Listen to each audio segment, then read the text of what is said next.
Blessed Samhain sisters and brothers. My name is Angelica Yingst. I'm with the Moon and Stone Healing, and I'm here for your Earth Medicine reading for the month of November 2020. So I have to tell you that I love doing these readings. I love connecting with y'all. I love all of it. But I was not looking forward to today. I think it's because we have a big election in the United States, and I just didn't want to look ahead. I don't want to know what's going to happen. I haven't been pulling cards around it, and I know a lot of people have been asking me, "Are you going to do a reading for the election?" I'm not. And I'm not because I did that for 2016 and I could see the moment it changed. In I felt a little like Cassandra. I felt like, I was given this gift of being able to see and I couldn't use it for good at all. So I just decided I'm not really looking at the election because I know who I'm voting for. I know what I want to happen and I don't want to push ahead and I just didn't want to look. Honestly, I it's not that I want to put my head in the sand, it's that I want to be an American citizen looking at what I can handle and do. And I just can't do anything about whatever I would find out. So that's basically the philosophy I have with my healing sessions, with my tarot readings, with any kind of psychic or spiritual work, which is it's a tool. It's a tool for you to do your own work, to do spiritual work, to grow. And what would be the point of me looking at that? The only point would be is just to know. I wouldn't be able to change anything about that path forward. I wouldn't be able to engage with it. That being said, I was pleasantly surprised with this month's reading because I can see the real mix of emotions that are coming up and the kind of work that spirit's pushing us to do in November looks very much like reconciliation and forgiveness work, and you'll see. But that doesn't mean anger is not there. I've been angry. I think so many of us have felt true anger, especially as we watch injustice just become front and center on our phones, on our computers, on our TV. It's hard not to be angry. And so, this has been even more amplified in the last couple months since Mars has gone retrograde, because we've been really feeling that helplessness. And I think the thing about Mars retrograde is we easily misplace that anger with people that we know, with people who put their signs up in their yard. Like how many of those have you seen? Um, vandalized or gone? How many stories have you heard? There was a big Biden with a penis drawn on it in my neighborhood. And so I'm just, it's all that Mars retrograde. Like, I'm just going to get angry because of your opinion, and I'm going to use you as the scapegoat for all of the wounds that I've had. And I can tell you, as someone who is a survivor of sexual assault and who is a survivor of abusive relationships, um, Trump is very triggering for people like me, for women like me. And on the other end, I know that Hillary was very triggering for some men. There's just, we're all triggered. We're all acting from childhood wounds. It's the unknowing where it's coming from and just thinking it's really that person. So I think like we're going to find some distance here in November. So let's talk about the astrological things like that are coming up. So I'm here on October 29th filming this. And the reason is because on Saturday, October 31st, which is Halloween, it's also Samhain. Going into November 1st is Samhain. And then we're also having the second full moon of October, which is called a blue moon. That's why they say it's once in a blue moon. It rarely happens that we have two full moons in the same month. So we call it a blue moon, which is super exciting. And it's a really auspicious time usually when we have a full moon. So this full moon is going to be in Taurus. And It's also square Uranus. So Uranus is a super rebellious kind of planet, and it brings up like our relationship with authority. And so I would expect something happening on Saturday. Something in the political realm probably coming up, because we're talking about authority, and I don't know what it is. Like I said, I don't like to predict things, but it feels like there's some events coming. So I wanted to come in because I also think it's a really great time for us who are magical practitioners and who do intention work, or we're shamans or shamanic practitioners. We tend to work with energies of the full moon and the new moon, and the cycles of the year and the month. And I think it would be a really auspicious time to do some work around healing our relationship with authority. So great stuff. We can set that intention. So November has some awesome things coming up that we're really been looking forward to, which is on the 3rd, November 3rd, which is election day here. Mercury goes direct. Okay, so what does that mean?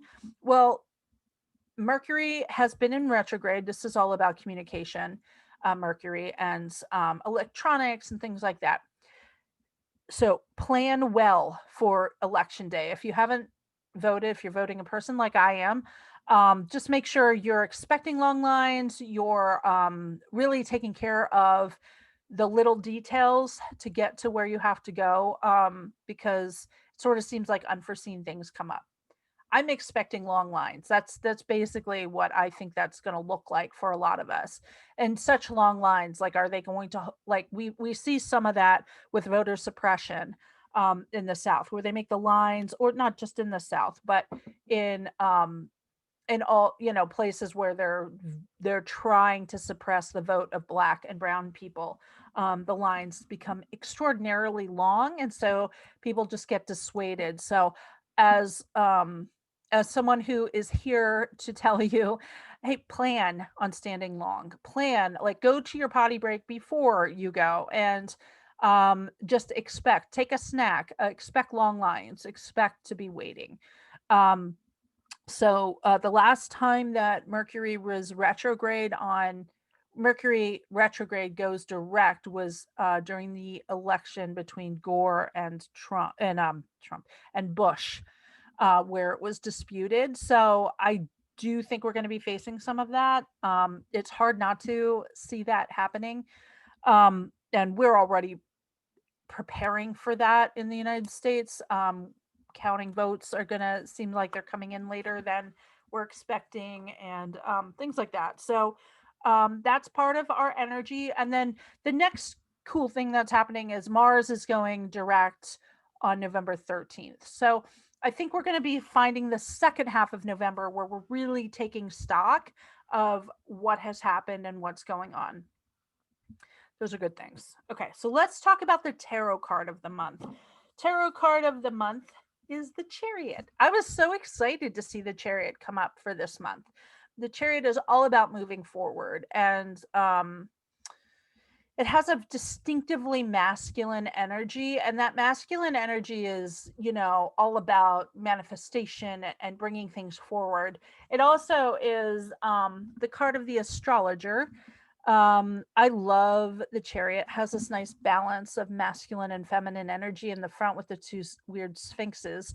And there is this the yoni and the phallus symbol. They come together in this little thing. There's healing happening. So very powerful card to be bringing forth. So this is a doing things kind of card. You get shit done with the Chariot, which I love. I mean, as someone who is very driven, and maybe even, dare I say, type A, the Chariot can be a helpful ally. And so expect to be able to get stuff done. Yes. I'm in for it. I'm living for it. We want to be able to get stuff done. Things have been on such a standstill, in the United States and all over the world with COVID. So I'm not saying that that's going to come down. I don't think that, but I do think that we're going to be able to move forward with some of our plans. And I think with the election, I think sometimes we're kind of like waiting with bated breath on what's going to happen and what will happen. We're moving forward, and that's really important.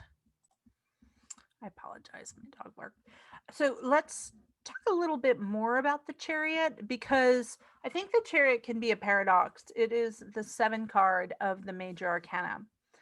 And so this is someone who's driving his own chariot, so to speak. He's, we kind of think of this sometimes as like exerting your will and making things happen. And, many tarotists think that he's conquered this town back here. But other tarot writers have noted that, like, he's stationary, and um, that he's kind of stuck in his ways. And so here becomes the paradox of the chariot. Is he following his will or divine will? Maybe that's why he doesn't have reins. Maybe that's why he's not driving forward the chariot, because he's actually letting God or higher power or source energy or the universe take the reins of going forward, and which is better. Um, there's also a connection here, and we know that the tarot writers were really interested in myths from all over the world, but the Greek myth of Oedipus is connected with the sphinxes, the sphinx. And the sphinx had this riddle and was, you know, making Oedipus answer the riddle. The riddle is a famous riddle, which you probably know: what walks on four legs in the morning, two legs in the afternoon, and three legs at night? And the answer is man, of course. Crawling in the morning means crawling when they're a child, walking on two legs when they're an adult, and in old age using a cane to walk in the evening. So Oedipus solves this, and he's on this great journey, right? Oedipus, I don't know if you know the story of Oedipus, but Oedipus was the child of a king and a queen, and Tiresias, the great oracle, who was blind. There's so much great myth in Tiresias, but told the parents that Oedipus would grow up to kill his father and marry his mother. And so, finding this horrendous, they sent him away. Of course, by sending him away, he doesn't know who he is. And when he goes out to make his way, he passes the king and kills him, not knowing that that's his father. And then, when he beats the Sphinx's riddle, the town, who hasn't seen their king because he was killed by Oedipus, basically give him the stranger, they give him the town and the wife with it. So he marries his mother. So, the paradox here, and this is something Rachel Pollack writes about in her book, Tarot Wisdom. I have it sitting here. Part of his myth is, he's done all this conquering, right? He seems successful from the outside. He's now the king. He has a whole village. He's beaten the Sphinx. He's considered the smartest, wisest man in the world, but he doesn't know his own self, right? He's not self-aware. He doesn't know who he is. And so this is kind of the medicine of the chariot, when we're going forth and exerting our will and everything's moving forward. And it is a very positive card generally. What it does is it finishes those first seven cards of the major arcana, which are the cards of moving out into the world, the outer experience. But the inner experience of being the conqueror means now you have to look at the self. Like, do you know yourself? Now Oedipus has to be like reckon with the fact that he killed his father and married his mother. And once the knowledge of that comes to be, he collapses, and it's not good. So the chariot's asking you to know thyself and maybe align your will with God's will, or with your higher power's will, or with the will of the universe, rather than your ego's will. The ego will is going to look very different than the will of the divine. So divine will is the important part of the chariot's message. So November is looking at that. Know thyself. Where are you getting angry? what has risen for you during this time? What did Mars retrograde look like for you? And I think we're still dealing with that. And I'll tell you why. Because our animal this month is fire ant. I have to tell you, never in my life have I worked with fire ant. But I have had students who have fire ant come for dismemberment journeys. And I've had experiences with fire ants. Literally, stepping on a fire ant hill was incredibly painful and traumatic for me. So, fire ants, they have a lot of, you know, I guess, dark shadow energy that we all know, right? Which is that they group together, they bite, and they're very, very painful. And so that anger is the part that of fire ant that we're looking at when we do our journey. This is going to be an interesting journey working with fire ant this month. And I will be putting that up in the next few days for those of you who are in my membership tier, in which you get a shamanic journey. So fire ant's going to be probably guiding us with a dismemberment around our anger. But fire ant is disciplined, right? And it, it's so much the shadow part of the chariot too. Fire ants discipline, they work together, they work well in community, they put forth together. Any ants are going to work as a team. They're very hardworking. So that's the light aspect. The shadow aspect is don't cross them, right? So let's look at the ways our anger's flaring up. Where's our ego attachments? We'll probably be looking at dismemberment in terms of ego attachment. Our plant medicine this month is wild rose. And so here's where the heart stuff comes in and we start getting some clarity. Rose is such a wonderful ally. And this is from the, oh gosh, what's the herbal? Let me see if I have the name of the deck. Oh, the Hedge Witch's Field Guide. And they have a nice deck with it. And they work with wild rose for clarity, and I love that. So let's find your motivation, right? The ego seats in the solar plexus.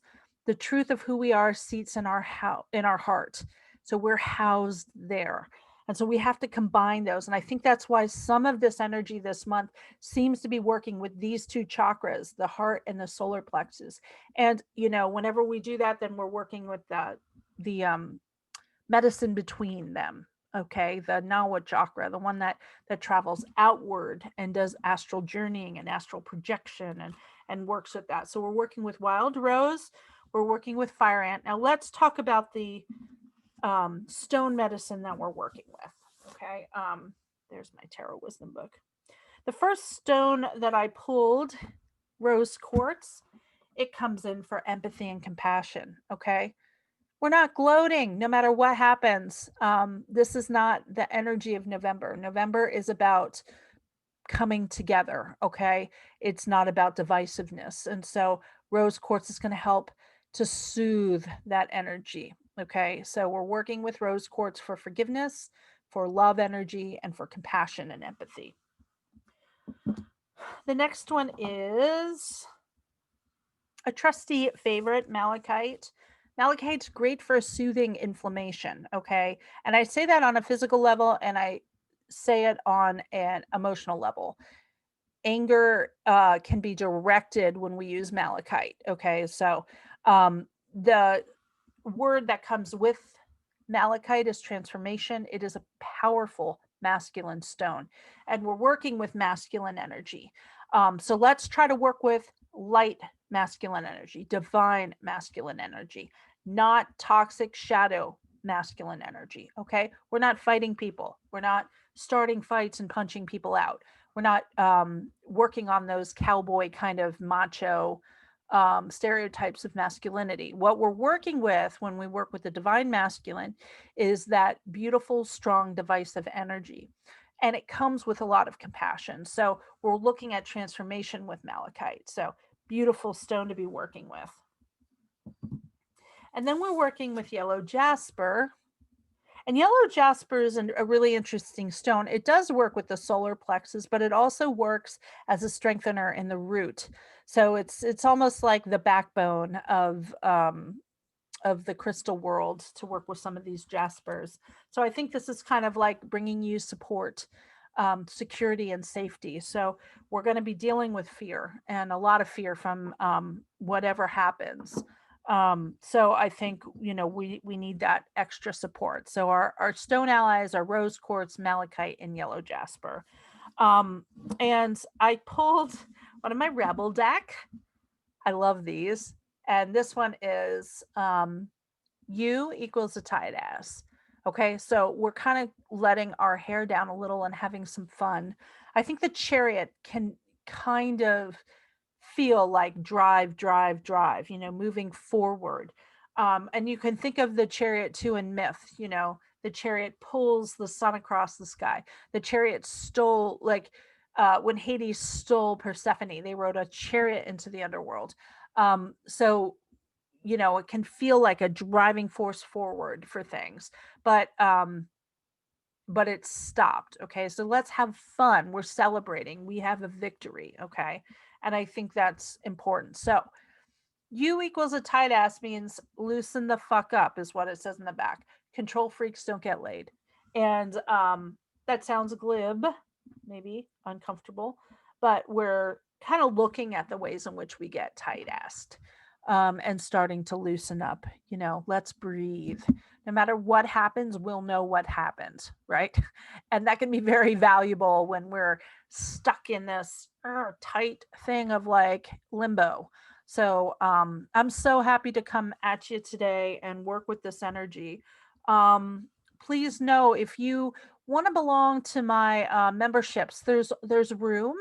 And you can like join at different levels. If you join at the most basic level, it's only $20 a month, and that gets you either a full moon reading, a new moon reading, or a shamanic journey every month. And that can be very helpful. And what I do is I will journey with Fire Ant, for example. And then I also put that on my website that you can buy just separately if you don't want to be part of the membership. So I have lots of journeys up there from all the journeys I've done this year, not just our monthly ones, but I've been working with animal medicine all year.